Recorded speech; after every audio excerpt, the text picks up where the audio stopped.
आप प्रशांत किशोर के हाल के बयान या उनके मैनिफेस्टो को देखें तो उसमें भी उन्होंने महिला को रोजगार देने का बात किया था। और एक मैं इनके बात से असहमत हूँ कि एनडीए सरकार सही है या बदलाव नहीं होना चाहिए। कभी भी किसी भी चीज़ का विकास होने के लिए परिवर्तन जरूरी है।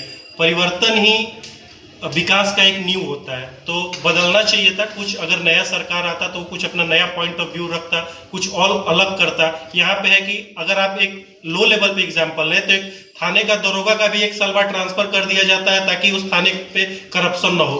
अब बिहार में भी बदलाव जरूरी था ताकि जो एक करप्शन है या कहिए कि अधिकारियों का राज है वो थोड़ा बदलता तो ये भी तो अनमोल सर, ये भी तो है ना कि हम अब प्रिंस से जानना चाहेंगे कि अगर चुनौती सरकार को बहुत सारी स्कीम लाया गया है कि बदलाव होगा, तो क्या लगता है कि नीतीश इस बार बदलाव नहीं लाएंगे?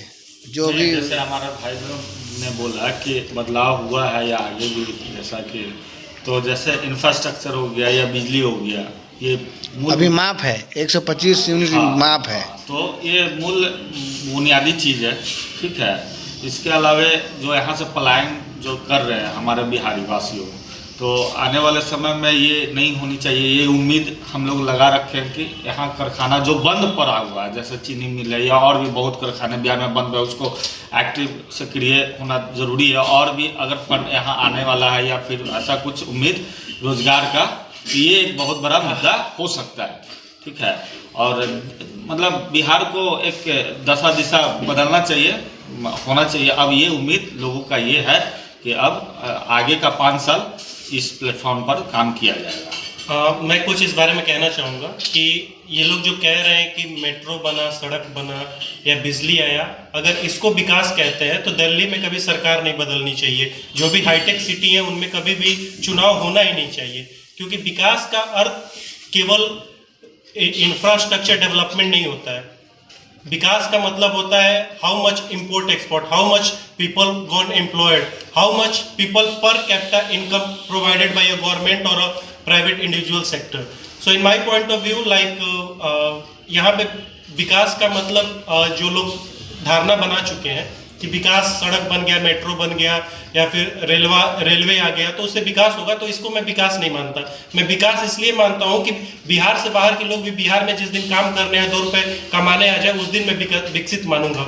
और एक बात और मैं बोलना चाहूँगा कि ये लोग जो बोल रहे हैं कि आपने जो मुद्दा उठाया कि नीतीश कुमार वो 10,000 रुपये वोट लेने के लिए किए या फिर जो मुख्य जरूरतें होती है बिजली उसको यूनिट माफ किया गया, तो आज नीतीश कुमार का 20 साल से सरकार है। आज से पहले ना ही कभी पलायन पे बात हुआ, ना ही महिलाओं के रोजगार पे बात हुआ, ना ही कभी बिजली मुफ्त की गई थी। इस बार कुछ थर्ड फैक्टर मैटर किया। नीतीश कुमार को भी डर था कि इस बार अगर मैं ऐसा फ्री का रेवती नहीं बांटूंगा तो मेरी सरकार नहीं बन पाएगी।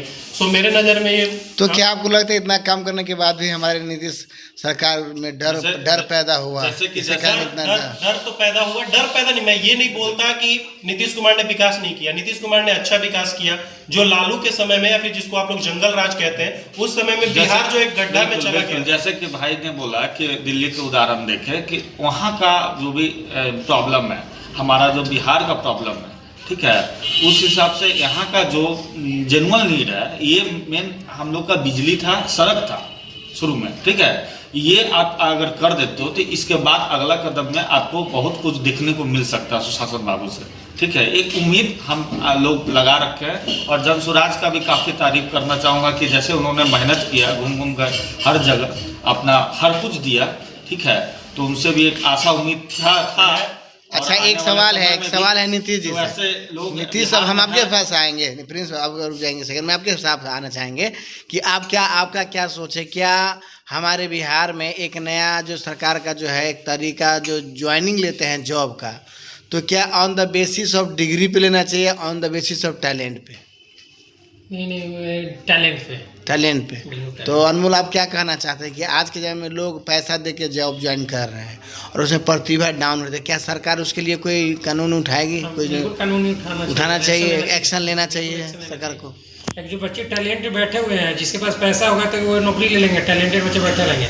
और जो पैसे से नौकरी लेंगे क्या बिहार को चलाएंगे, क्या अपने ऑफिस में काम करेंगे?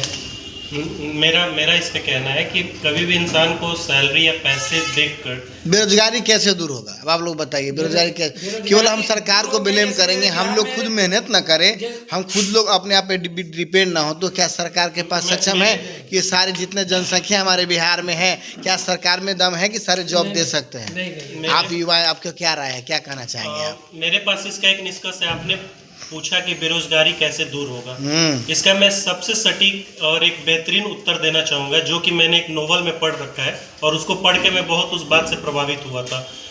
जैसे कि एक कोई आईएएस क्लियर कर लेता है, लोग सारे मीडिया वाले पहुंच जाते हैं उसका इंटरव्यू लेने कि अच्छा बताइए आपने आईएएस कहाँ से क्लियर किया, आपने कैसा हुआ। उसको देख के उसके पीछे 1000 बच्चे भी अपने घर से निकल के जाते हैं कि अच्छा वो मटेरियल से पढ़ा, अच्छा उस कोचिंग से पास हुआ।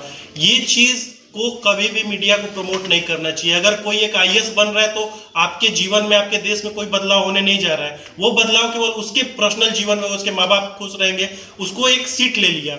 अगर मान के चलिए कि कोई अगर एक आईएएस टॉपर कह रहा है कि मैं फलाना लूसेंट से पढ़ा, इस वजह से मेरा आईएएस क्लियर हुआ, या फिर दरोगा मेरा इस क्लियर हुआ, तो वो लूसेंट का बिक्री होगा, उस जो कोचिंग में पढ़ा उसका बिक्री होगा, ना ही कि देश का बिक्री होगा। वो इंटरव्यू ना ही देता फिर भी 1000 ही सीट रहता है, 1000 पे ही बच्चे भरते।